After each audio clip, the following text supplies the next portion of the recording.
Where would some of your favorite characters rank in the soul leveling ranking system? If you want me to explain why people are ranked a certain way, even though they could beat the person above them, I will later at the end of the video. So stick around, peek in, lock in, let's get into number 1. We're going to start with the Gojo Satoru, who's going to be an easy S rank with his Infinity.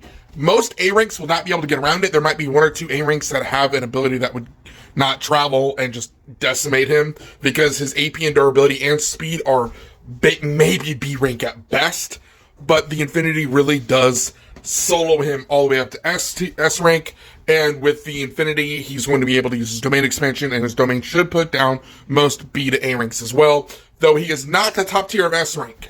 I don't even think he's number 2. Since we talked about Gojo Satoru, we gotta talk about the man who put down the myth and the legend, and we gotta talk about Sukuna. Sukuna's gonna get A rank, at best.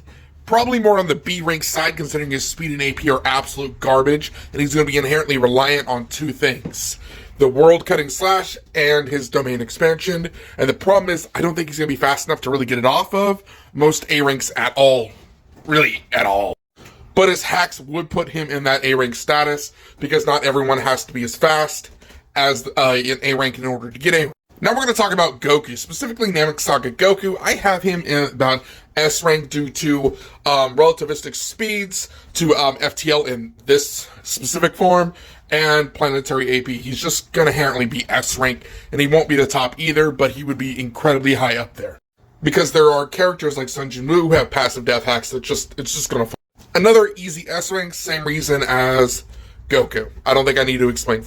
Mashle, another easily arguable S rank due to his speed and his AP.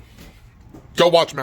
Now we're talking about Boruto, who's going to be another S rank due to speed and AP, and even his hacks are going to be S rank, and I still don't think his hacks are more powerful than Sun Jin Woo's, and I think Sun Jin Woo's passive death hacks should still put him above characters like Boruto, though. Even though I think Boruto, in the manhwa version of Sun Jin Woo, probably is not as fast as Boruto. Another 2 easy S ranks, same reason as Boruto. Very easy A rank. I'm not sure I would put him in the S rank tier.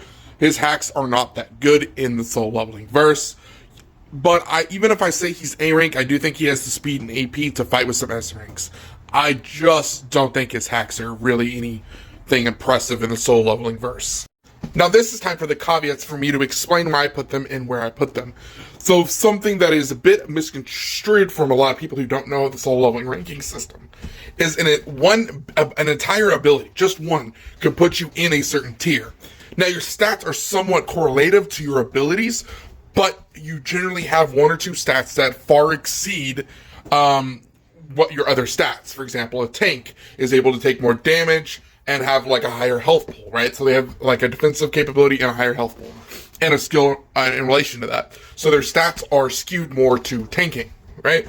So you can be a B rank tanker and have like C to D rank speed. So this is why characters like Gojo Satoru, whose own ability, like the Infinity, can put him so high into S rank, even though he might have lost to some of the characters I've mentioned already, including characters like Sukuna, who I put him at lower just because his ability cross-verse isn't as impressive as Gojo's ability is cross-verse. Because his ability requires to be activated, which means it's going to be relying on his speed, and it's not impressive in solo leveling.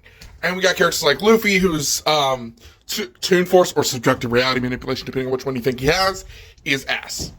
And his durability negation isn't very good either. Most characters in solo leveling have ways to, like, literally prevent it. Tanks. And while his ability to see in the future is useful, it is not the end-all and be-all. And obviously, Sun Jin Woo slams him on his neck. And Goku has AP and speed, but his hacks are trash. So that's why he's S tier, but he's not soloing, because honestly, I just have Sun Jin Woo passively just kill him. But now, for the ones that stuck around for the entire thing, I want to tell you who I think is number 2, if not equal to, or even better than Manhwa Sun Jin. I will say the only 3 characters I think that I mentioned that could fluctuate is only Naruto, Sasuke, and Luffy. And yeah, Naruto, Sasuke, and Luffy. Everyone else is exactly where they are. In my opinion. I don't think anyone else is above or below where I put them.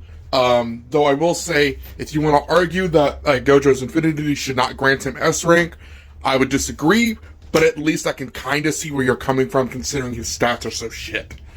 Either way, much love, much appreciated. If you made it 6 minutes in a video talking about your favorite anime characters, where do they rank?